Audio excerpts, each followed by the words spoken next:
Has anyone ever been in a nativity scene? Have we got any angels in Bradford?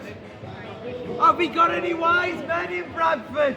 They're not looking very wise. Ooh, shots fired. Any shepherds in Bradford? Anyone been a shepherd or an innkeeper?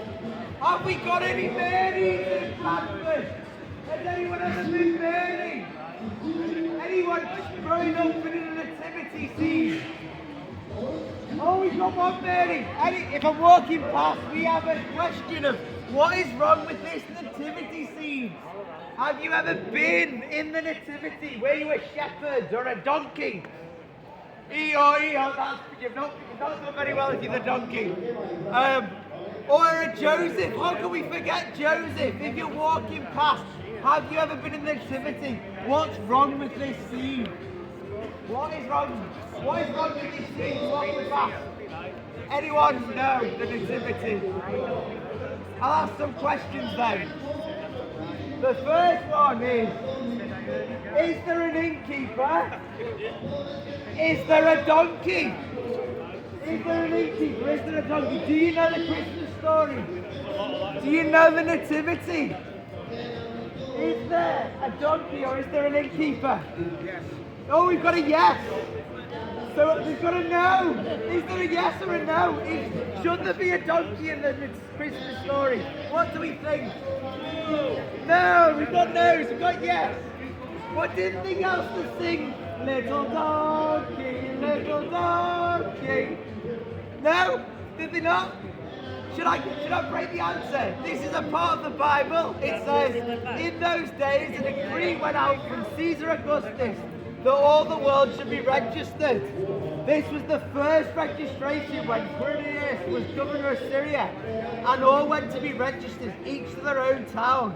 And Joseph also went up from Galilee, from the town of Nazareth, to Judea, to the city of David, because it's called Bethlehem, because he was from the house and the lineage of David, to be registered with Mary, his betrothed, who was with child.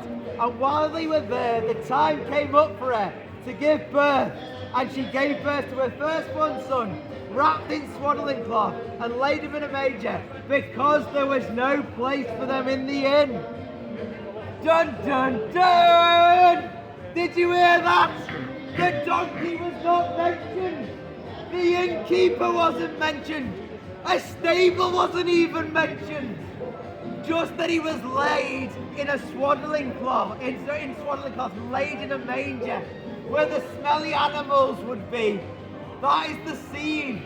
But an innkeeper wasn't mentioned. A donkey wasn't mentioned. But we'll keep going.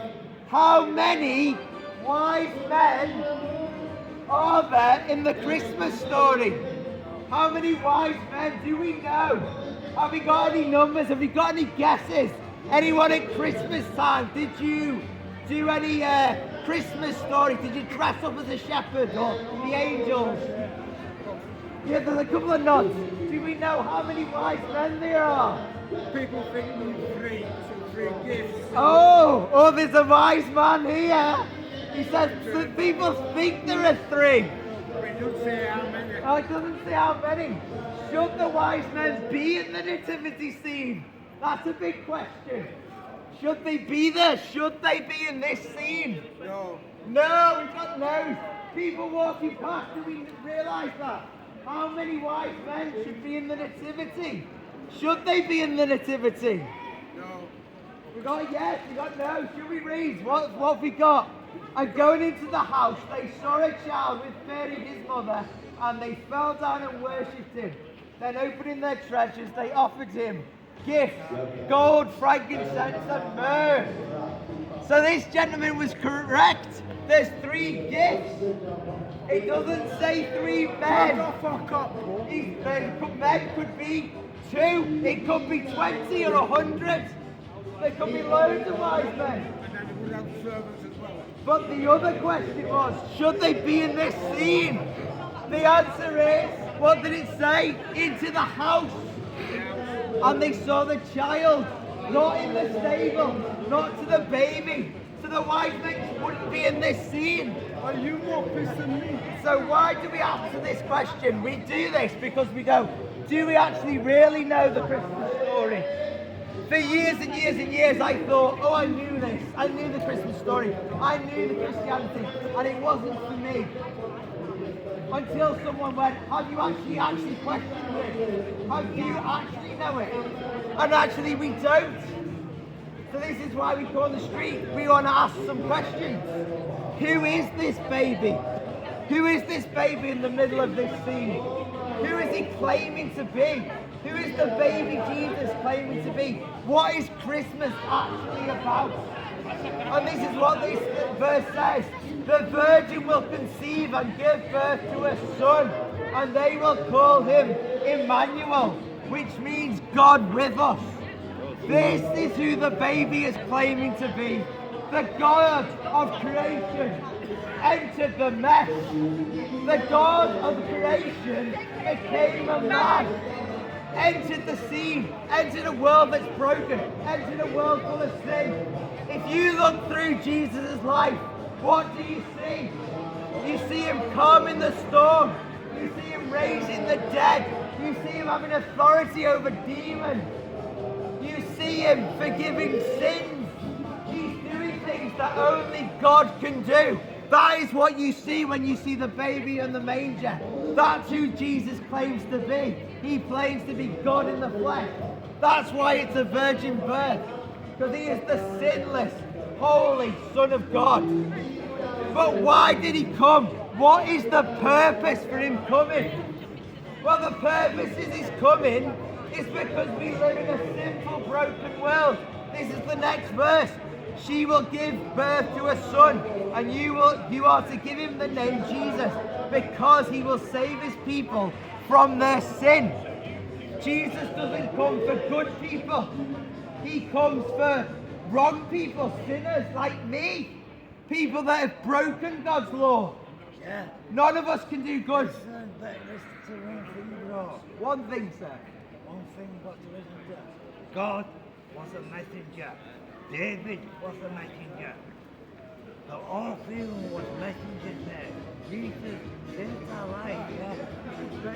Exactly. Jesus was down every day, yeah. Like Jesus was a messenger. That's what you have to think about. Is he just a messenger?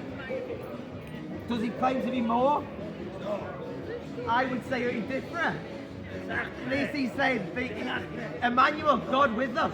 He does things which just the messenger can't do. I've been almost 5 years, yeah. Yes. Now I've got a place where I live and get me head down every night. Yeah. I'm glad. God looked down on me. I pray to God every night, man. Because you know something? I've lost all my family. I'm on my own, yeah. I'm the only person.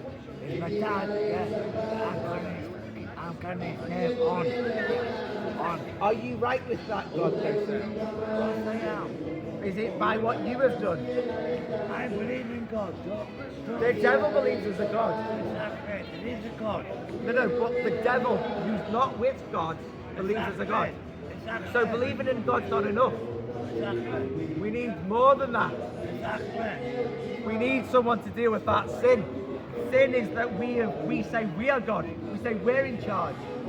When we do wrong, when we disobedient, we're saying we're in charge. And the problem is all of us do that. But this is why God knew this.